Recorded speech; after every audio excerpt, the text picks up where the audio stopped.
హల్లెలూయా. అందరికీ దేవుని నామములో వందనాలు.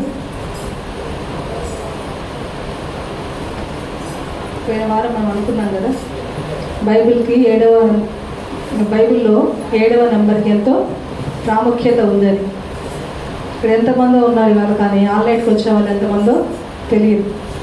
ఆన్లైన్కి వచ్చే యవనస్తుల పిల్లలు బైబిల్లో 7కి ఎంత ప్రాముఖ్యత ఉంది, 7లో ఏమేమి ఉన్నాయి మీకు తెలిసినంత వరకు 7 అనే నెంబర్తో ఏమేమి ఉన్నాయో రాసుకురావాలి యవనస్తులు. ఒకవేళ మేము ఆన్లైన్కి రామనుకున్న వాళ్ళు ఖచ్చితంగా ఆదివారం అయినా రాసుకురండి.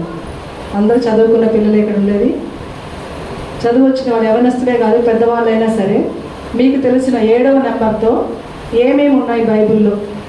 7 అనేది ఎందుకు అంత ప్రాముఖ్యత అంటే 7 అనేది సంపూర్ణ సంఖ్య కాబట్టి 7 ప్రత్యేకత ఆ రోజు విన్నాం.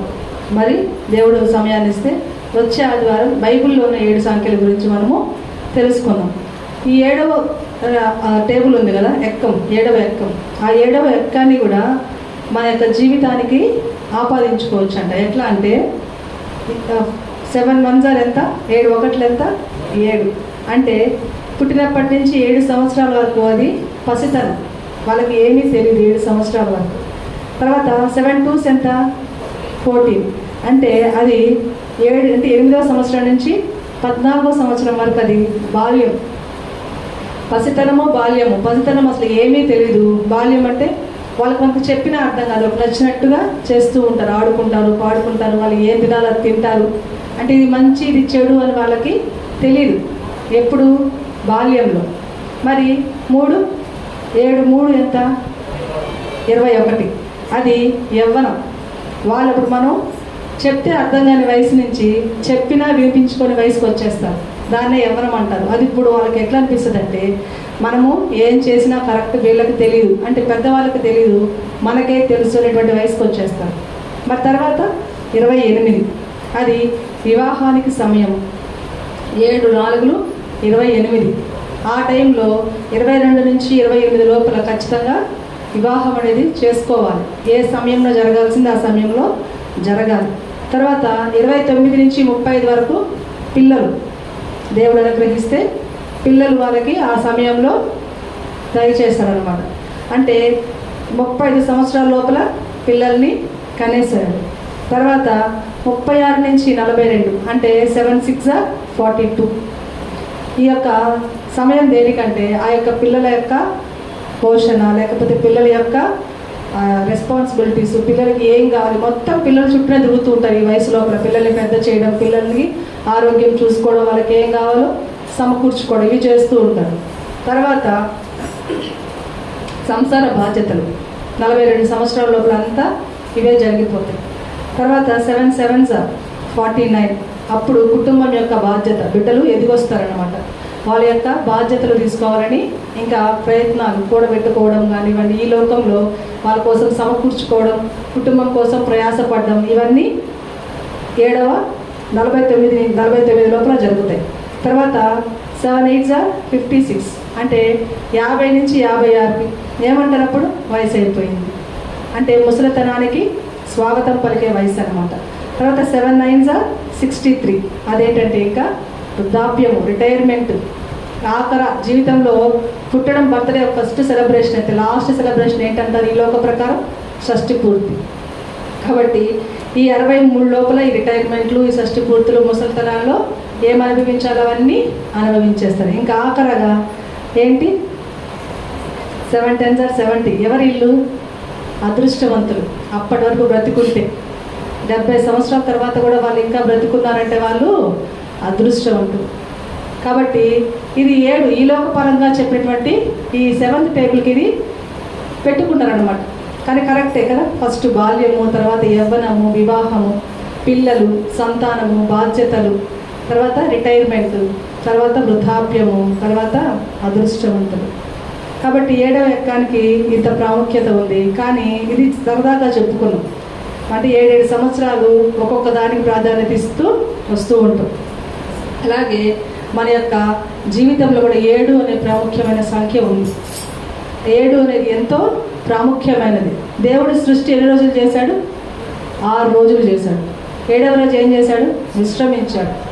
కాబట్టి పరిపూర్ణం అయిపోయింది, ఇంకా ఏమీ లేదు, సంపూర్ణంగా అంతా అయిపోయింది అని చెప్పి 7వ దినమున విశ్రాంతి తీసుకున్నట్లుగా మనము బైబిల్లో చూస్తున్నాం. కాబట్టి 7 అంటే పరిపూర్ణ సంఖ్య. హిందూస్ ఏమనుకుంటారు? 7 పెద్దగా ఇష్టపడేవాళ్ళు. కాకపోతే దేవుని బిడ్డలుగా మనము 7వ సంఖ్య గురించి వచ్చేవారం, అంటే 7 అనే నెంబర్తో ఏమేమి ఉన్నాయో మన యవ్వనస్తులు రాసుకొస్తారు, వాటి గురించి మనము వచ్చేవారం మాట్లాడుకున్నాం.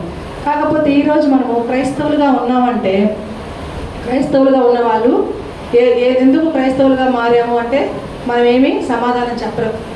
ఏదో మారిపోయాం, ఏదో అద్భుతం జరిగిందో, లేకపోతే ఏదో మన జీవితంలో అనుకోని స్థితి వచ్చినప్పుడు ఎవరో చెప్పారో, లేకపోతే మనం పుట్టడమే క్రైస్తవులుగా పుట్టాము, ఇలాగనే గడిచిపోతూ ఉంది జీవితం. మన పూర్వీకులు క్రైస్తవులు కావచ్చు, లేకపోతే ఒక జీవితంలో ఒక అద్భుతం జరిగి మనము క్రైస్తవులుగా మారుండొచ్చు.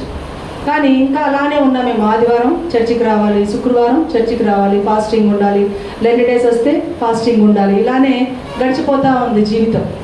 కానీ క్రైస్తవులుగా మారిన తర్వాత మన జీవితంలో కొన్ని గుర్తుపెట్టుకోవాల్సిన అంశాలు, ఒక 7 అంశాలు ఈరోజు మనము చూస్తాం. మొదటిగా ఇది శుక్రవారం వచ్చిన వాళ్ళు, పోయిన శుక్రవారం కాకుండా అంతకుముందు శుక్రవారం వచ్చిన వాళ్ళు ఈ మాటలు వినాలని నేను ఎంతగానో ఆశపడ్డాను. మన వారం చెప్దాం అనుకున్నాను, కుదరలేదు.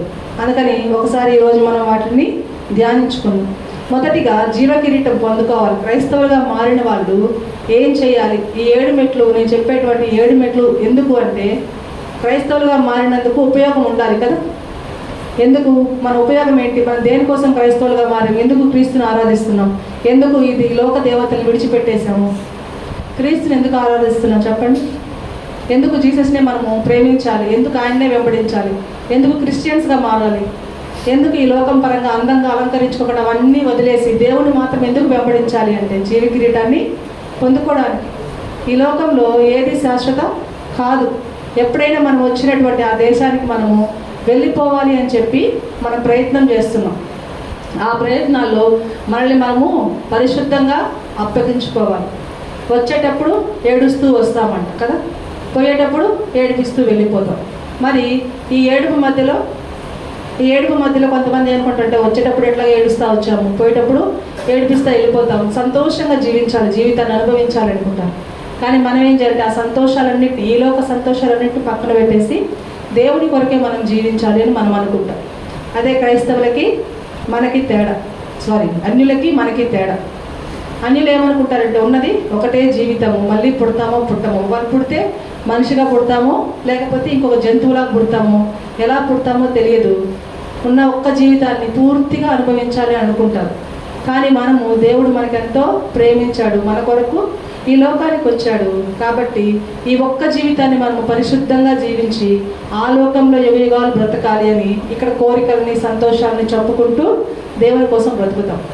కాబట్టి అలా జీవిస్తున్న నీకు నాకు ఇంకొంచెం బూస్టప్ అనమాట, ఇంకొంచెం తెలివిని జ్ఞానము దేవుడు ఈ వాక్యం ద్వారా అందిస్తున్నాడు. ఇంకా నువ్వు ఎలా ఉండాలి, దేవుడికి ఇంకా దగ్గర అవ్వాలంటే, లేకపోతే దేవుళ్ళు నువ్వు ఇంకా ఎదగాలంటే ఇంకేమేం చేయాలి అనేటువంటి ఒక 7 విషయాలు ఈరోజు మనము చూసుకుందాం. మొదటిగా ప్రకటన గ్రంథము 3వ అధ్యాయము 2వ వచనాన్ని నేను చదువుతున్నాను. అందరూ బైబిల్ తెరిచి ప్రకటన గ్రంథము 3వ అధ్యాయము 2వ వచనాన్ని చూడవలసిందిగా కోరుతున్నాను. నీ క్రియలు నా దేవుని ఎదుట సంపూర్ణమైనవిగా నాకు కనబడలేదు. హల్లెలూయా. మనం క్రైస్తవులను చెప్పుకుంటున్నాం, దేవుని కోసం ఎంతో ప్రయాసపడుతున్నాం, ప్రార్థన చేస్తున్నాం. అయినా దేవుడు ఏమంటున్నాడంటే, నీ క్రియలు సంపూర్ణంగా నాకు కనిపించట్లేదు. అంటే ఇంకా ఏదో మనకి కొరత ఉంది. దేవునికి సమర్పించుకోవడంలోనో, దేవుని మనము ప్రార్థించడంలోనో, లేకపోతే దేవుని మనం ఆరాధించడంలోనో, లేకపోతే దేవుని మనం ఒప్పుకునే విషయంలో ఇంకా కొంత కొరత ఉందంట. నీ క్రియలు సంపూర్ణంగా నాకు కనిపించట్లేదు అంటున్నాడు. అంటే మొదటిగా మనం ఏం చేయాలంటే, దేవునికి మనము సంపూర్ణంగా ఆయనకు సమర్పించుకోవాలి. సంపూర్ణంగా సమర్పించుకోవాలంటే ఏం చేయాలి? ఆదివారం మందిరానికి రమ్మంటేనే వేరే పనుంటే రాము. ఇది సంపూర్ణ సమర్పణ కాదు. ఏదైనా అర్జెంట్ పని పడింది, ఈరోజు మందిరానికి రాలేవు, ప్రార్థనా కూటాలకి రాలేవు, స్వస్థత సభలకు పోలేవు. మన మందిరంలోనే, బయట కాదు నేను చెప్పేది. అంటే మనకు ఖాళీగా ఉన్నప్పుడు దేవుణ్ణి మనం వెతుకుతున్నాం, ఖాళీగా ఉన్నప్పుడు దేవుని దగ్గరికి వస్తున్నాం. సంపూర్ణంగా సమర్పించుకోవాలి కదా. నీకు ఒక కోర్టు కేసు వచ్చింది, నీ యొక్క జీవితంలో ఆ యొక్క సమస్యను దాటాలి. అప్పుడు నువ్వు లాయర్ ఎప్పుడు చెప్తే అప్పుడు పోతావా, లేకపోతే నాకు ఈరోజు కుదరదు లాయర్ గారు రేపేసుకొని వాయిదా అని చెప్తావా? ఎంత పనున్నా, మనకి ఎంత ఇబ్బంది ఉన్నా, ఎందుకంటే అది మన జీవితం. ఆ సమస్య మన జీవితం నుంచి పోవాలంటే ఆ యొక్క కోర్టుకి మనం హాజరవ్వాలి. అంతేగాని నువ్వు ఏ సమస్యలో ఉన్నా, ఇంట్లో ఎంత ఇబ్బంది ఉన్నా లాయర్ రమ్మని కానీ డబ్బులు ఉన్నా లేకపోయినా పక్కన వాళ్ళనో వీళ్ళనో అడిగి వెళ్ళిపోతాం. ఎందుకంటే సమస్య నీలో ఉంది. కానీ మందిరానికి వచ్చేటప్పటికి మనకు ఆ సంపూర్ణత లేదు కదా. ఈరోజు మందిరానికి రాంటే ఒక 3 గంటలు పనిని పక్కన పెట్టుకోలేని స్థితిలో మనం ఉన్నామేమో. 3 గంటలు దేవునికి సంపూర్ణంగా సమర్పించుకునే స్థితిలో ఉన్నామేమో. దేవునికే నువ్వు టైం ఇస్తున్నావు కదా. నువ్వు ఎప్పుడు వస్తే అప్పుడే నీకు దేవుని ఆరాధించుకుంటున్నావు. రమ్మన్నప్పుడు మనము రాలేకపోతున్నాం. మరి అబ్రహాం చూడండి, ఎంత ఆస్తిపరుడు కదా, ఎంత డబ్బు సంపాదించాడు, ఎంత జనగం ఉంది ఆయనకి, ఎంత బలం ఉంది. నీవు లేచిన అంటే సమస్తాన్ని విడిచి వెళ్ళిపోయాడు అబ్రహాం. ఆదికాండలో మనం చూసాం, ఈ వాక్యం అందరికీ తెలిసిందే. అన్నిటినీ విడిచిపెట్టేశాడు. సంపూర్ణంగా దేవుణ్ణి ఆనుకున్నాడు అబ్రహాం. సంపూర్ణంగా సమర్పించేశాడు దేవుడికి. నువ్వు ఎక్కడికి వెళ్తే అక్కడికి, నువ్వు ఎక్కడికి చెప్తే అక్కడికి, నువ్వు ఏం చెప్తే అది. బ్లైండ్గా నమ్ముతారనమాట దేవుడు కదా. మనం ఒకసారి చెప్పుకున్నాం, పిల్లవాడు పైకి ఎగరేసినప్పుడు వాడు నవ్వుతాడా ఏడుస్తాడా? నవ్వుతాడు. పిల్లవాడిని పైకి ఎగరేసినప్పుడు నవ్వుతాడు. ఏంటంటే వాడికి తెలియదు, నన్ను వీడు వదిలేస్తే కింద పడిపోతానని, నేను చచ్చిపోతానని వాడికి తెలియదు. నన్ను ఎగరేసిన వాడు మళ్ళీ ఖచ్చితంగా నన్ను పట్టుకుంటాడని నేను నమ్మకం. అట్లాగే దేవుడిని నువ్వు సంపూర్ణంగా నమ్మకం ఉంచుకోవాలి. నన్ను పిలిచిన వాడు నమ్మదగిన వాడు. హల్లెలూయా. నువ్వు అది నమ్మినప్పుడే దేవుని మహిమను చూస్తావు. సంపూర్ణంగా ఆనుకోవడం అంటే దేవుడు ఏం చెప్తే అది చేయాలి. దేవుడు మనకు ఎట్లా చెప్తాడు? వాక్యం ద్వారా చెప్తాడు, పాస్టర్ గారి ద్వారా చెప్తాడు. నీ సమస్యలు ప్రార్థించినప్పుడు ఖచ్చితంగా నీకు జవాబు వస్తుంది. కానీ ఆ జవాబుని గ్రహించాం మనం కదా. ఒకసారి చెప్పాను నేను, బైబిల్ ప్రార్థన చేసి వాక్యం చదివితే మనకు అనుకూలంగా వస్తేనే ఆ వాక్యాన్ని మనము తీసుకుంటాం. అది అననుకూలంగా ఉందనుకోండి, ఈ వాక్యం నాకు కాదని మూసేస్తాం. కానీ ఆ వాక్యం నీకే. అది చెడుగా వచ్చినా కూడా ఆ వాక్యం నీకే. అననుకూలంగా ఉందంటే నువ్వు సరిదిద్దుకోవాల్సిన సమయం వచ్చింది అని. అంతేగాని మూసేసి మరలా తెరవమని కాదు. అననుకూలంగా అనుకూలంగా వచ్చిన వాక్యం వాక్యమే. హెచ్చరిస్తుందంటే నువ్వు సరిదిద్దుకోవాల్సిన సమయం వచ్చిందని అర్థం చేసుకోవాలి. ఏంది ప్రభువా, ఇంతమందిని విడిచిపెట్టి రమ్మంటున్నావే, ఈ సామాన్ అంతా ఇప్పుడు నేను ఎక్కడ మోసుకోపోవాలి? వెహికల్స్ ఉండవు, ఎదురు బండి అప్పట్లో ఏం లేవు. ఈ సామాన్ మోసుకోపోవాలి, ఈ జనాన్ని తీసుకుపోవాలి, ఈ ప్రయాణం అంతట్లో వాళ్ళకి ఫుడ్ ఎట్లా, వాళ్ళకి షెల్టర్ ఎట్లా, ఇవన్నీ ఆలోచించాడు అబ్రహాము. నీవు లేచిరా అనగానే లేచి వచ్చేసాడు. ఎక్కడికి పోతున్నాడో తెలియదు. ఆస్తినంతా విడిచిపెట్టి ఒక గొప్ప ధనవంతుడు కదా. అక్కడికి వెళ్ళి ఎన్ని కష్టాలు పడ్డాడో. తన భార్యని చెల్లిగా చెప్పుకోవాల్సిన సమయం కూడా వచ్చింది ఒకానొక సమయంలో. అటువంటి కష్ట పరిస్థితుల్లో గుండా వెళ్ళాల్సి వస్తుంది. ఈరోజు నైట్ ఎక్కితే రేపు పొద్దున దిగేంత ప్రయాణం కాదది. కొన్ని సంవత్సరాలు, కొన్ని నెలల పాటు ప్రయాణం. ఇజ్రాయెల్ ప్రజలకు గొనుక్కుంటాం మనం వాళ్ళు వచ్చినా కూడా. ఎందుకు అసలు ఇక్కడికి ఎందుకు వచ్చాము ఈరోజు, అక్కడ పోయి ఉంటే ఎంత బాగుండేది కదా. కాబట్టి సంపూర్ణంగా దేవుడి మీద ఆనుకోవాలి, సంపూర్ణంగా సమర్పించుకోవాలి దేవుడికి. నేను ఆ సమర్పణలోనే నీ యొక్క క్రియలు దేవునికి కనబడుతున్నాయి. మనం సంపూర్ణంగా లేము. ఎట్లున్నామంట అదే అధ్యాయంలో 15వ వచనంలో మనకి కనిపిస్తుంది అనమాట. ఎట్లున్నాయంటే, నీ క్రియలను నేను ఎరుగుదును, నీ క్రియలు సంపూర్ణంగా లేవు. మరి ఎలా ఉన్నాయంటే నాకు తెలుసు ఎలా ఉన్నాయో. ఎలా ఉన్నాయంటే, నీవు చల్లగానైనాను లేవు, వెచ్చగానైనాను లేవు. ఇట్లాంటి వాళ్ళతోనే ప్రమాదం. అస్సలు తెలియని వాళ్ళతో మనకి ప్రాబ్లం ఉండదు. అంతా తెలిసిన వాళ్ళతో ప్రాబ్లం ఉండదు. కొంచెం తెలిసి కొంచెం తెలియకుండా సగం జ్ఞానం ఉన్న వాళ్ళతోనే మనకు ప్రాబ్లం. వాళ్ళు చెప్పింది వినరు, వాళ్ళకి తెలిసింది చెప్పరు. వాళ్ళు ఏం చెప్పుకుంటారో అదే కరెక్ట్ అంటారు. అందుకే దేవుడు అంటున్నాడు, నువ్వు చల్లగానైనా ఉంటే మంచిది, లేదా వెచ్చగానైనా ఉంటే మంచిది, కానీ నులివెచ్చని నీ జీవితాన్ని నాకు వద్దు అంటున్నాడు. ఆయన ఎక్కడ పెట్టుకోవడం నులివెచ్చని జీవితాన్ని? ఇప్పుడు ఆయన నులివెచ్చని జీవితాన్ని ఎక్కడ పెట్టుకున్నాడో చూడండి అన్నమాట. నీవు చల్లగానైనను వెచ్చగానైనను లేవు, నీవు చల్లగానైనను వెచ్చగానైనను ఉండిన మేలు. నీవు వెచ్చగానైనను చల్లగానైనను ఉండక నులివెచ్చగా ఉన్నావు గనక నేను నిన్ను నా నోట నుండి, ఎక్కడ పెట్టుకున్నాడు మన జీవితాల్ని? నోట్లో. హల్లెలూయా. ఒక గుడ్డివాడికి ఆయన నోట్ల నుంచి ఉమ్ము తీసి పూసినప్పుడు వాడి కన్నులు తేటగా కనిపించాయంట. మరి ఈరోజు ఆయన నోట్లో నీవు ఉన్నావు. ఆయన ఉమ్మి వేస్తేనే వాడి కన్నులు తేటగా కనిపించాయి. మరి ఆయన నోట్లో నీవు ఉన్నావు. ఎక్కడ ఊయబోతున్నాడు జ్ఞాపకం చేసుకోవాలి. హల్లెలూయా. ఉమ్మి వేస్తానంటున్నాడు నీ జీవితాన్ని, నా జీవితాన్ని. ఇప్పటికైనా మారు మనసు పొందకపోతే నిత్య నరకాగ్నిలో ఉమ్మి వేస్తాడేమో, రాతి పక్కన ఉమ్మి వేస్తాడేమో, ముళ్ళ పొదల్లో ఉమ్మి వేస్తాడేమో. సారవంతమైన నేలలో నేను ఉమ్మి వేయాలంటే ఇప్పటికైనా మనం ఏం చేయాలంటే సంపూర్ణంగా దేవుడికి సమర్పించుకోవాలి. హల్లెలూయా. ఆయన నోట్లో ఉన్నాం, ఇంకా ఉమ్మి వేయాల. ఆయన నోట్లో ఉన్నాం ప్రస్తుతానికి. మనం ఆయన ఆశీర్వాదాలు పొందుకోవాలనుకున్న వారు ఆయనకి సంపూర్ణంగా. ఈ మాటలు మనకి ఉద్యమం కాసేపే కదా. ఆ ఉద్యమం మనం ప్రతి ఒక్కరికి మాట్లాడినప్పుడు మనలో ఉద్యమం రగులుతుంది. ప్రతి క్రైస్తవ బిడ్డకి మాటలు విన్నప్పుడు ఉద్యమం రగులుతుంది. కానీ ఆ ఉద్యమం కాసేపే. రాతి రాపడే నేలలో అట్లా మనిషి ఎలా అయితే వాడిపోతాయో అట్లా వాడిపోతున్నాయి మన జీవితాలు. ఎందుకంటే సంపూర్ణంగా మనము దేవుణ్ణి ఆశ్రయించలేకపోతున్నాం. కాబట్టి ఆ సంపూర్ణంగా ఆశ్రయించాలని కూడా మనం దేవుణ్ణి అడగాలి. నా శక్తి సరిపోవట్లేదు, నాకు సంపూర్ణంగా ఆనుకునేటువంటి జ్ఞానమును, ఆ భక్తిని దయచేయమని మన దేవుణ్ణి అడగాల్సిన వారమే ఉన్నాం. మరి ఇంకొక మాట కూడా మనం చూసినట్లయితే, నీవు ధనవృద్ధి చేసుకొని అగ్నిలో పుటము వేయబడిన బంగారమును చూడండి. ఆ కిందకి మనం చూసుకుంటూ వెళ్తే, నేను ప్రేమించు వారందరినీ గద్దించి శిక్షించుచున్నాను. హల్లెలూయా. ప్రకటన గ్రంథం 3:19 చూసినట్లయితే ఆయన ప్రేమించే వారిని ఏం చేస్తున్నాడంట? గద్దిస్తున్నాడంట. నువ్వు ఆ గద్దింపునికి లోబడకుండా, చల్లగా ఉండకుండా, వెచ్చగా ఉండకుండా, సంపూర్ణంగా సమర్పించుకోకుండా ఇంకా నిలువెచ్చని జీవితాల్లో ఉన్నావంటే ఎప్పుడు ఉమ్మి వేస్తాడో తెలియదు ఆయన కదా. ఇప్పుడు మనం ఫర్ ఎగ్జాంపుల్ మన నోట్లో ఉమ్ము ఉంది, మనం ఎక్కడో పడేద్దాం అంటే పక్కన ఎక్కడ పడేద్దాం అనుకుంటాము. సడన్గా తుమ్ము వచ్చింది అనుకోండి, ఏం చేయగలం? కాబట్టి నీ జీవితాలు, నా జీవితాలు అట్లానే ఉన్నాయి. ఆయన మంచి ప్లేస్లో ఉమ్మేద్దామని అనుకుంటున్నాడు నిన్ను, నన్ను. కానీ మన క్రియల ద్వారా మనము అవి పొందుకోలేకపోతున్నాం.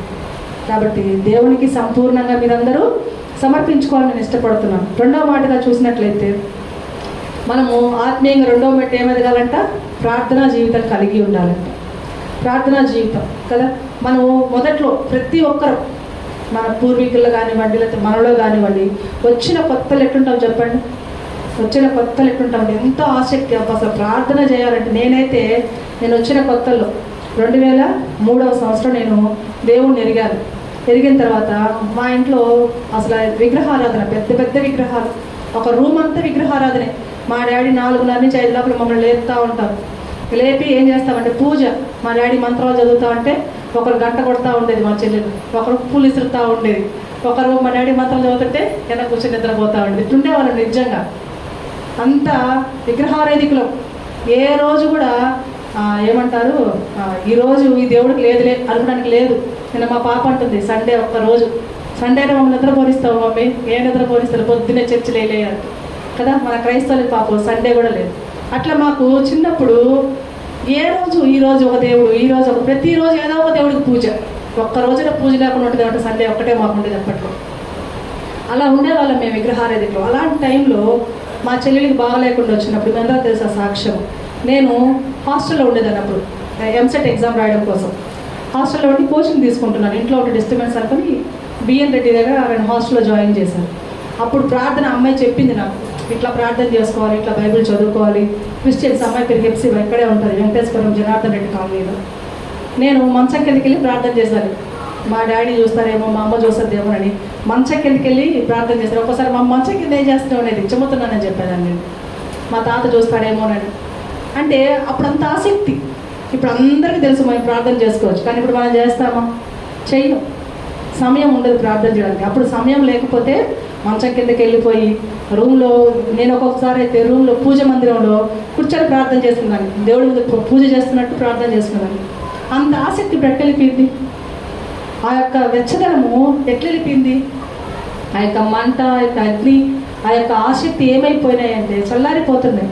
ప్రేమలు చల్లారిపోతున్నాయి, ఆసక్తి చల్లారిపోతుంది, మళ్ళీ ఉజ్జీవము చల్లారిపోతుంది. మంటలు పూజ చేసే వాళ్ళు మంట ఆరిపోతుంటే వాళ్ళు ఏదో పోస్తూ ఉంటారు, అప్పుడు మంట కొంచెం పెరుగుతూ ఉంటుంది. మన ఆత్మీయ జీవితం కూడా అలా తగ్గిపోతున్నప్పుడు ఇలాంటి మాటలు మనకి మరలా ఉజ్జీవం రగిలించాలి. మన మొదటి స్థితి మరలా మనము జ్ఞాపకం చేసుకోవాలి.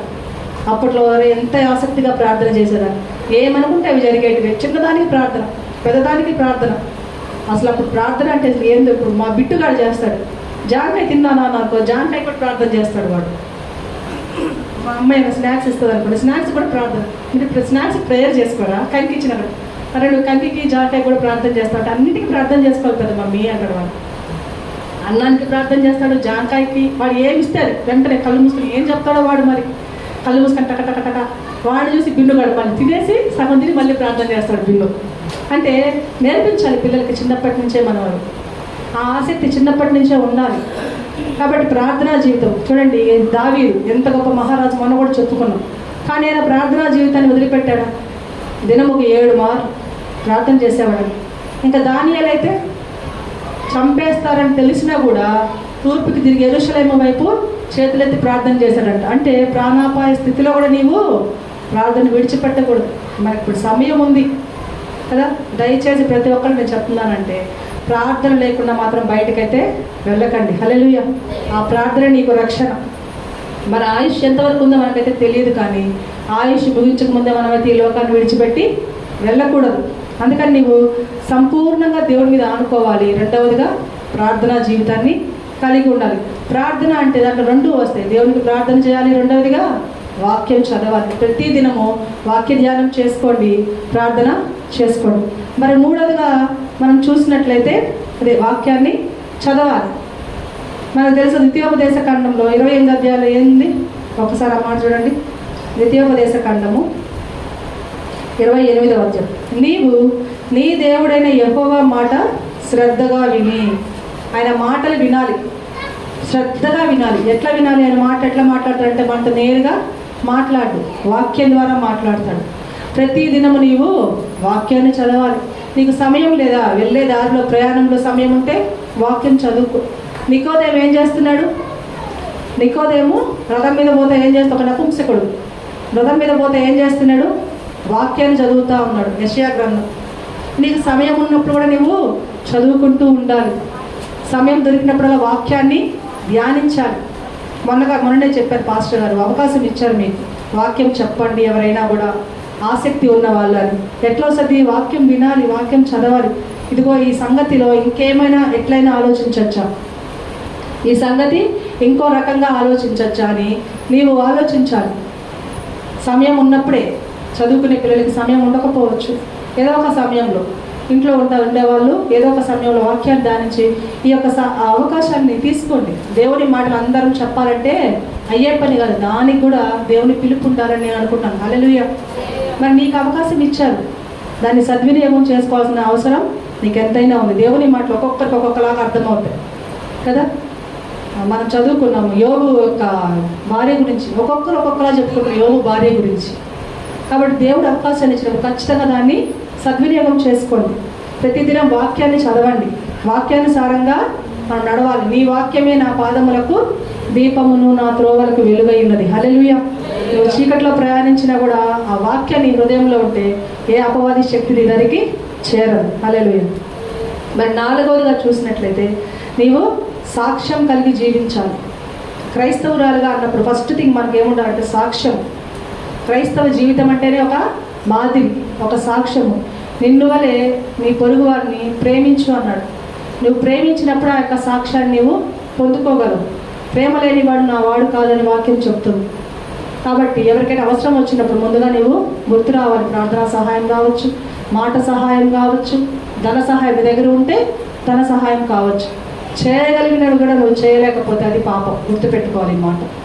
చేయగలిగి ఉండి కూడా నువ్వు చేయలేకపోతే అది పాపం. మనం ఏం ధన సహాయం చేయలేకపోవచ్చు, మాట సహాయం చేయలేము. బాధలో ఉన్న వాళ్ళతో మంచిగా మాట్లాడి ఓదార్పుని ఇవ్వలేమా? ఇవ్వగలం. అలాగే ప్రార్థన చేయలేమా? ఖచ్చితంగా పక్కల కోసం ప్రార్థన చేయాలి. క్షమించడం మనము నేర్చుకోవాలి. క్షమాగుణం మన దగ్గర ఉండాలి. అప్పుడే నువ్వు సాక్ష్యం పొందుకుంటావు. గొడవ పడేసి వాక్యంలోనే ఉంది, సూర్యుడు ఉదయించినప్పుడు గొడవ పడినప్పుడు సూర్యాస్తమయం లోపల ఆ గొడవను మనము సరిచేసుకోవాలి. ఆ గొడవతో నీవు నిద్రపోకూడదు. ఎందుకని? నీవు మనసులో ఆ గొడవ పెట్టుకొని ఇప్పుడు ఆ బలలో చేసేటప్పుడు మనకి ఎవరైనా ఎవరి మీద కోపం ఉంటే ఆ కోపాన్ని విడిచి ఆ యొక్క బలను తీసుకోమంటారు.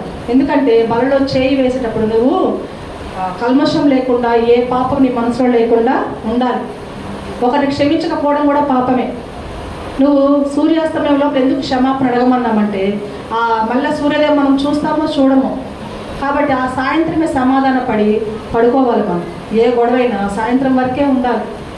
క్షమించాలి. మనం క్షమించే గుణం మనలో ఉండాలి. ఆ క్షమాగుణం లేకపోతే మనం క్రీస్తుని పోలి మనము లేనట్టే. క్షమించే గుణం దేవుడికి ఉంది కాబట్టి ఈరోజు నువ్వు నేను సజీవులుగా ఉన్నాం. హల్లెలూయా. లేకపోతే మనం అసలు ఎవ్వరం సజీవులుగా ఉండడానికి అర్హులమే కాదు. కాబట్టి 4వదిగా మనం ఏం చేయాలంటే సాక్ష్యం కలిగి ఉండాలి. ఇప్పటికీ మన కనాను ఆ యొక్క విధవరాల గురించి చెప్పుకుంటాం. పేద విధవరాలు ఏం చేసిందామా? 2 కాసులు ఇచ్చింది కదా. 2 కాసులు ఇచ్చేసింది దేవునికి. ఒక్కసారి ఇచ్చిన దానికి ఆమె గురించి ఎక్కడికి వెళ్ళినా కూడా చెప్పుకుంటానే ఉంటాం. అదొక సాక్ష్యం ఆమెది. తర్వాత పాపము స్త్రీ ఏం చేసింది? అత్తరు, జటామాంసి అత్తరు తీసుకొచ్చి యేసు పాదాలని కడిగిందంట. ఎంతో విలువైన అత్తరుని నాశనం చేసిందని ఎంతోమంది చెప్పుకున్నా దేవుడు ఆమెని జ్ఞాపకం చేసుకుని ఇవే మంచి కార్యం చేసిందని పొగిడాడు. ఆమె ఒక సాక్ష్య జీవితాన్ని పొందుకుంది. కాబట్టి నీవు నేను కూడా సాక్ష్యం కలిగి జీవించాలి. తర్వాత 5వదిగా చూసినట్లయితే విధేయత కలిగి ఉండాలి. క్రైస్తవులైన మనకి తగ్గింపు జీవితం ఉండాలి. కోపం ఉండకూడదు అంటూ ఉంటుంది. ఇప్పుడు చెప్పుకున్నట్టుగా కోపం వచ్చినా అరుచుకున్నా మరలా మనము సమాధాన పడాలి. విధేయత కలిగి ఉండాలి. తండ్రికి తల్లికి ఫస్ట్ మనము విధేయత. దేవుడుకు అందరి దగ్గర ఉండలేకనే తల్లిదండ్రులు మనకి ఇచ్చారు. తల్లిదండ్రులు చెప్పిన మాట వింటే ఎవరైనా బాగుపడతారు. తల్లిదండ్రుల మాట ఎదిరించిన వాళ్ళు ఎక్కడ కూడా బాగుపడినట్లుగానే లేదు. అది బాగుపడినా వాళ్ళకి అది సంతోషాన్ని ఇవ్వదు. కాబట్టి తల్లిదండ్రులకి విధేయత చూపించాలి. ఇస్సాకు మన అందరికీ తెలిసిన వాళ్ళే. ఇస్సాకు గురించి తన తండ్రి కాళ్ళు చేతులు కట్టేసి కట్టెల మీద పడుకున్నప్పుడు ఇంకో బిడ్డ అయితే ఒప్పుకుంటాడా? గొర్రెపిల్ల ఏది అంటే దేవుడే సిద్ధపరచుకుంటాడు అన్నప్పుడు తెలియకపోయి ఉండొచ్చు. మరి కాళ్ళు చేతులు కట్టి పడుకోబెట్టినప్పుడు నన్నెందుకు పడుకోబెడుతున్నావు? మాట ఇచ్చింది ఎవరు? నువ్వు. మాట అడిగింది ఎవరు? దేవుడు. మధ్యలో నేనేం చేశాను? మీ ఇద్దరు చూసుకోండి కదా. ఈరోజు నా బిడ్డని సేవకు నేను సమర్పించుకుంటానంటే వాడు ఇష్టం ఎలా ఉందో, నువ్వెందుకు మమ్మీ నా లైఫ్ని నీ ఇష్టం వచ్చినట్టు డిజైన్ చేస్తావంటే సమాధానం లేదు మన దగ్గర. కానీ నువ్వు ఎట్లా చెప్తే అట్లా చేస్తాను మమ్మీ అంటే వాడు బాగుపడతాడు. హల్లెలూయా. ఇస్సాకు విధేయత చూపించాడు. అబ్రహాము చంపేస్తున్నప్పుడు కళ్ళగంతలు కట్టాడు. ఇంకా నా బిడ్డని నేను చంపేది, వాడు చూస్తే భయపడాలనుకున్నాడు, ఏడుస్తాడు అనుకున్నాడు. ఈ కార్యం ఎట్లయినా చేయాల్సింది నేను పడుకోబెట్టప్పుడు మౌనంగా ఉన్నాడు. అదేవిధంగా మనము ఇంకొక గారు చూసినట్లయితే అందరికీ తెలుసు కనాను స్త్రీ. ఎవరి కనాను స్త్రీ? తన బిడ్డ కోసము దెయ్యం పట్టిన తన బిడ్డను విడిపించమని యేసు ప్రభు దగ్గర కాళ్ళ వేళ్ళ పడి ఏడ్చిన స్త్రీ. పిలుస్తూ ఉంటే పలకలాయన. ఇది కూడా చాలామంది విమర్శించారు. దీన్ని కుక్కలతో పోల్చాడు యేసు ప్రభు అని. కుక్కలతో పోల్చలేదండి. వాక్యము సరిగా చదవాలి. వాక్యాన్ని సరిగా చదవాలి. కుక్క పిల్లతో పోల్చాడు దేవుడు. కుక్క పిల్లలు మనం సంకలో పెట్టుకోమా? కుక్క పిల్లలు మనం ముద్దాడమా? కుక్క పిల్లల్ని ఎంతో ప్రేమగా చూసుకో. మనుషులు కన్న బిడ్డలు కూడా పక్కన పెట్టేస్తున్నారు. కుక్క పిల్లలు మాత్రం పక్కన పెట్టట్లేదు. కనాను స్త్రీ ఎంతగానో ఏడ్చింది. అయ్యా దావీదు కుమారుడు నన్ను కరుణించు అన్నప్పుడు శిష్యులు ఏం చెప్తున్నారు? ఆమెను తోలివేసేయ్యా. ఈ యొక్క వాక్యం గురించి మరలా ఇంకోసారి మనం మాట్లాడుతున్నాం. ఎంతో లోతైనటువంటి మర్మం దాగుంది దాంట్లో. ఆయన మనం మార్కు సువార్త కానీ చదివినట్లు 7వ అధ్యాయం అది కూడా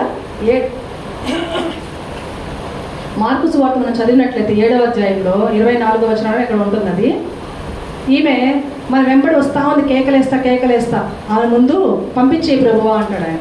అప్పటి వరకు తిరిగి చూడు. ఆ పైన కొంచెం చూసినట్లయితే ఆయన తూరు సీదోను ప్రాంతానికి వెళ్ళినప్పుడు ఎవ్వరికి చెప్పొద్దు నేను వచ్చిన సంగతి అంటారు. ఎందుకంటే ఆ తూరు సీదోనులు ఈయన మెస్సయ్య అని ఒప్పుకున్నటువంటి ప్రజలు కాదు. ఈయనే దేవుడు అని తెలిసినటువంటి ప్రజలు కాదు. పాపులు, వాళ్ళు పాపాత్ములు. ఒక వాక్యంలో చెప్పాడు ఆయన, రేపటి తీర్పు దినమున తూరు సీదోను మీ గతి కంటే ఆ తూరు సీదోనుల ప్రాంతాల గతి ఎంతో గొప్పదంటాడు. అంటే మన ఇజ్రాయేల్ కంటే వాళ్ళు ఎంతో మేలని చెప్తున్నాడు దేవుడు చెప్పకనే. ఆయన ఆ వాక్యం గురించి మనం ఒకసారి మనం చదువుకున్నాము. ఆ కనాను స్త్రీ ఎంతగానో ఏడుస్తుంది, ప్రభువా నా బిడ్డని కాపాడు, నా బిడ్డని కాపాడంటే ఆయన ఏమంటాడు? బిడ్డల రొట్టెను తీసి కుక్క పిల్లకి వేయడము యుక్తం కాదు అన్నప్పుడు ఆమె విధేయత చూపింది. అక్కడ విధేయత చూపించి నిజమే ప్రభువా, యజమాని రొట్టె కోసము కుక్క పిల్లలు ఎదురు చూస్తాయి కదా, అట్లనే అనుకొని నాకు ఈ కార్యం చేయండి. హల్లెలూయా. ఒక మాట అంటే తీసుకోలేము మనం. ఇక్కడ కుక్క పిల్లతో పోల్చాడు అంటే మాదిరి చూపించడానికి దేవుడు అంతే. ఆయన ఎన్నో అద్భుతాలు చేసినవాడు, అన్యుల కోసమే వచ్చినవాడు, నశించిన దాన్ని వెతికి రక్షించడానికే వచ్చినవాడు. ఆమె అన్యురాలు, కానాను స్త్రీ అంటే ఒక పాపము దేశం అది. కానాను స్త్రీని ఆయన తిరిగి చూడడం ఎంత అప్పుడు అద్భుతాలు చేసుకుంటా వస్తూ ఉన్నాడు. అద్భుతాలు చేసుకుంటా వచ్చిన ఆయన నా బిడ్డను కాపాడు అంటే కాపాడతాడు. ఎందుకంటే ఆయన మహిమపరచబడాలి. నీకు నాకు బుద్ధి రావడానికి ఆ మాటలు చెప్పాడు. మనకంటే ఆమె ఎంతో శ్రేష్ఠురాలు అని చెప్పాడు. ఇజ్రాయేలు కంటే అన్యురాలు గొప్పది అని చెప్పాడు అక్కడ. హల్లెలూయా. మరి ఈరోజు నువ్వు నేను ఎట్లున్నావు? బుద్ధి చెప్పించుకునే వారుగా ఉన్నామా, లేకపోతే అన్యురాల్లాగా దేవుణ్ణి ఎరిగి దేవుణ్ణి వెంబడిస్తున్నామా? విధేయత చూపించాలి. ఒక మాట అంటే మనము తీసుకోలేము. నన్ను అంటారు అసలు నేను లేకపోతే అసలు వీళ్ళు ఉన్నారా? నన్ను అంటారు నాకు ఏం అధికారం ఉంది ఒక మాట అంటే. కానీ ఈమె కుక్క పిల్లతో పోల్చినా కూడా అసలు నీ దగ్గరికి వచ్చాను చూడు, నాది బుద్ధి తక్కువ అనుకునిందా? నీ గురించి బయట చాలా విన్నా, ఇదిగో అది అద్భుతాలు చేస్తున్నావు, చాలా చేస్తున్నావు, మంచి కార్యాలు చేస్తున్నావు, నా బిడ్డ చావు బతుకుల్లో ఉంది అని చేయగలుగుతామని వచ్చాను. కానీ నీకు ఇంత అహంకారపు మాటలు మాట్లాడతావు అనుకోలేదు, నన్ను ఇంత చీప్గా మాట్లాడతావు అనుకోలేదు. నాకు అనేది అక్కడ స్వతత ఉంది. చూడాలి, లోపడాలి, దేవుడి ఏ మాట చెప్పినా ఇది నాకే, నా ప్రవర్తన ఇలా దిగజారిపోయింది, నేను సరిపోవాలి, ఈ వాక్యం నాకు కాదులే, ఈయన ఎప్పుడు మా గురే అని అనుకోకూడదు. అదే ఉంది కాబట్టి కనిపించాం మనం అంతే. ఇంత ప్రార్థనా పరాలువో నేను వాక్యం చెప్పగలను, కానీ మనం బయటపడం అంతే. అందరికీ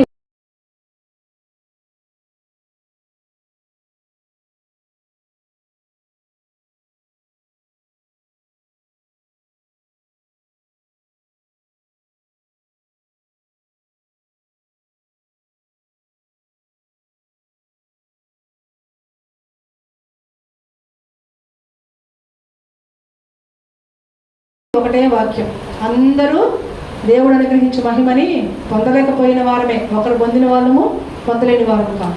కాబట్టి ఏదోదిగా విధేయత చూపించాలి. ఆరవదిగా నీకు చేసిన పాపాలన్నీ ఒప్పుకోవాలి. నీ ఎదుట నా పాపాన్ని కప్పుకోవడం లేదు, ఒప్పుకుంటున్నాను.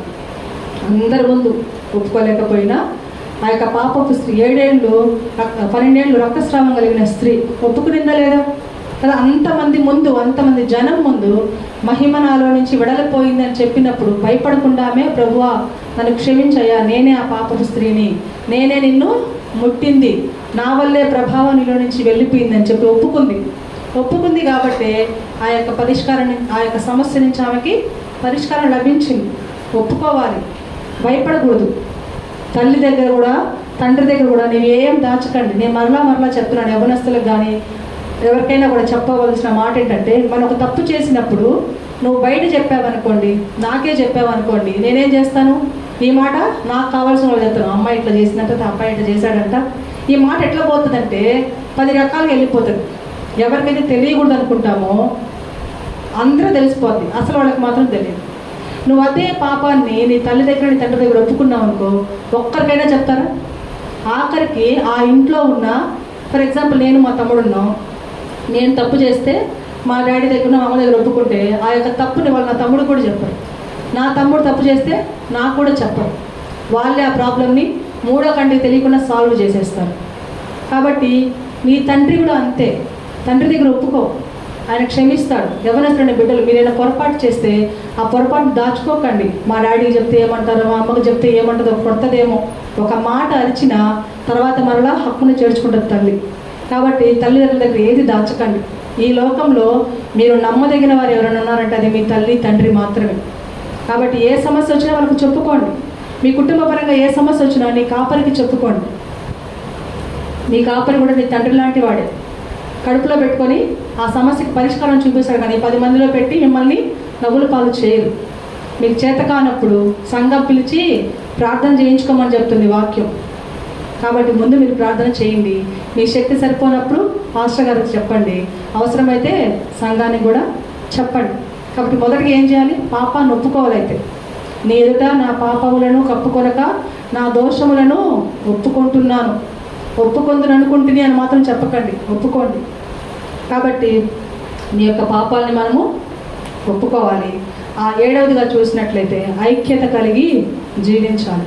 ఐక్యత లేకపోతే చాలా కష్టం అండి. కదా. నాకెవ్వరితో సంబంధం లేదు, నాకెవ్వరు వద్దు, నీకేమైనా అపాయం వచ్చింది నైట్, ఎక్కడో ఉన్న వాళ్ళు పరిగెడతారా, నీ పక్కన ఉన్న వాళ్ళు పరిగెడతారా? కదా, ఎక్కడో ఉన్న వాళ్ళు నీ దరికి రావడానికి సమయం పడుతుంది. అదే నువ్వు అందరితో ఐక్యత కలిగి ఉన్నావు అనుకో, నీ పక్కన ఉన్న వాళ్ళు వెంటనే స్పందిస్తారు. అరే ఆమె మనకి ఎంతో సహాయం చేసింది, ఈరోజు ఆమెకి ఆపద వచ్చింది, నీ ఇంటి మీదకి ఎవరైనా వచ్చారు, నువ్వు అందరితో సమాధానం లేకుండా గొడవ పడతా ఉన్నారు అనుకోండి, నీ ఇంటి మీదకి ఎవరైనా వచ్చారనుకోండి, ఒక్కడు రారు నీ మీదకి. ఏమనుకుంటారు? పైగా ఆమెకి అట్లనే కావాలి, ఆమెకు అట్లనే జరగాలి. ఎంతమందిని ఎట్లా చేసిందో ఈరోజు దేవుడు బుద్ధి చెప్పాడు అనుకుంటారు. అదే నీవు మంచిదాన్ని అనుకో, నీ ఇంటి మీద ఒకరోజు చదివేస్తుంటే 10 మంది వచ్చి నీ చుట్టూ కంచేసి నిలబడతారు. హల్లెలూయా. అదే క్రైస్తవ ప్రేమ, అదే దేవుడు నీకు నేర్పించింది. ఐక్యత కలిగి జీవించాలి, నువ్వు చేయగలిగినంత సహాయం వాళ్ళకి చేయి కదా. అదే 133వ కీర్తనలో మనకి రాయబడింది. ఎఫీసీ పత్రికలో కూడా 4:1-3 సహోదర ప్రేమ కలిగి ఉండండి. సహోదర ప్రేమను బట్టి మిమ్మల్ని మీరు తగ్గించుకోండి. సహోదర ప్రేమను బట్టి మిమ్మల్ని మీరు సాక్ష్యం కలిగి జీవించండి, దేవుని ఎదుట సాక్షులుగా నిలబడండి. కాబట్టి అందరం క్రైస్తవులమే, ప్రార్థనా జీవితం కలిగిన వారమే. అయినా కూడా ఈ యొక్క ఉజ్జీవం మనకి మరలా ఇంకొంచెం రగిలించాలి. ఈ మాటలు ఇంకా దిగజారే స్థితిలో కొంచెం నూనె ఆరిపోతున్నప్పుడు ఏం చేయాలి? మరలా గ్రహించి నూనె పోయాలి. ముందుగానే నూనె సిద్ధపరచుకోవాలి. బుద్ధి కలిగిన స్త్రీలాగా, బుద్ధి లేని కన్యకల్లాగా ఉంటే మన దీపము ఆరిపోతుంది. కాబట్టి నూనె సిద్ధపరచుకోండి. నూనె అంటే ఏంటంటే ఈ మాటలే. ప్రతి ఆదివారము దేవుడు నేను ఈ మాటలతో హెచ్చరిస్తున్నప్పుడు ఆ వారం అంతా ఈ ఉజ్జీవం నీలో రగలాలి. మరలా ఆదివారం వచ్చే టైంకి నూనె నీకు సరిపోవాలి. కొంచెంగా నూనె యాడ్ చేసుకోవాలంటే సాయంత్రం పూట, పొద్దున పూట దేవుడితో మనము మాట్లాడాలి, వాక్యం చదవాలి. కాబట్టి 7 మాటలు మనం ఒకసారి జ్ఞాపకం చేసుకొని మనము ముగించుకుందాం. మొదటిగా మనం ఏం చేసుకోవాలి? సంపూర్ణంగా దేవునికి సమర్పించుకోవాలి. రెండవదిగా ప్రార్థనా జీవితాన్ని కలిగి ఉండాలి. మూడవదిగా వాక్యాన్ని చదవాలి. నాలుగవదిగా సాక్ష్యం కలిగి ఉండాలి. ఐదవదిగా విధేయత చూపించాలి. ఆరవదిగా నీ పాపాలని ఒప్పుకోవాలి. ఏడవదిగా ఐక్యత. ఇది బయట కావచ్చు, సంఘములో కావచ్చు. చేదైన వేరేదైనా నీలో ఉందేమో చూసుకోమంటుంది వాక్యం కదా. కూర అంతా వండామనుకోండి, మంచిగా ఒక్క చేదు తెలియదనుకో, కూర చెడిపోతుందా? చెడిపోదా? ఖచ్చితంగా చెడిపోతుంది. బీరకాయ కదా, బీరకాయ అనుకుంటా, చేదు వస్తుంది. 2 బీరకాయలు మంచి వేసి ఒక్క బీరకాయ చేదు వేసి చేస్తే కూర అంతా చెడిపోదు. నీ యొక్క ఆలోచన సంఘంలో విభేదాలు రాకుండా చూసుకోవాలి. చేదైనా వేరేదైనా నీలో ఉందేమో, లేకపోతే ఆయాసకరమైన మాటలు, ఇతరులను ఇబ్బంది పరిచే మాటలు నీలో ఉన్నాయేమో చూసుకొని అవన్నీ ఈరోజు దేవుని ఎదుట ఒప్పుకోండి. ఈ యొక్క క్రైస్తవ జీవితాన్ని, జీవకిరీటాన్ని పొందుకోవడానికి కొంచెం ఉజ్జీవాన్ని ఈ మాటలు కలిగించాలని నమ్ముతున్నాను. మరొకసారి మీ అందరికి గుర్తు చేస్తాను. రేపు వారం ఆల్రెడీకి వచ్చే వాళ్ళందరూ 7తో బైబిల్లో ఎన్ని ప్రాముఖ్యతలు ఉన్నాయో చెప్పాలి. ఆల్రెడీ రాని వాళ్ళు ఆదివారం ఖచ్చితంగా చెప్పాలి. 7 అనే మాటలో బైబిల్లో ఎంత ప్రాముఖ్యత ఉందో మీరు ఖచ్చితంగా చెప్పాలి. అంటే ఏం చేయాలి? బైబిల్ చూడండి, కొంచెం చదువుకుంటారు, కొంచెం జ్ఞానం ఉంది కదా. 7 అంటే కొంచెం గుర్తొస్తాయి మనకి. సో మీకు తెలిసిన వరకు రాసుకోండి. అంతేగాని యూట్యూబ్లోకి వెళ్ళి 7 అంటే ఏంది ఇది బైబిల్ అని చెప్పి కొట్టేసి అవి రాసుకురాకండి. ఆఖరగా చేసే పని అదే నాకు తెలిసి అందరు. అప్పుడు అందరూ టాలీ అయిపోతాయి. నువ్వు రాసినే వాళ్ళు రాశారనుకో, దిస్ ఈజ్ ఫ్రమ్ మొబైల్. కాబట్టి దేవుని వాక్యాన్ని చదవండి. దేవుని యొక్క దీవెనలు మనందరం పొందుతున్నాం. ఈ సమయం ఇచ్చిన పాస్టర్ గారికి వినమేందుకు నా వందనాలు.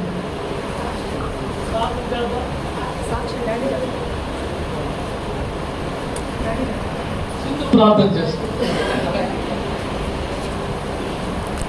చెప్పబడిన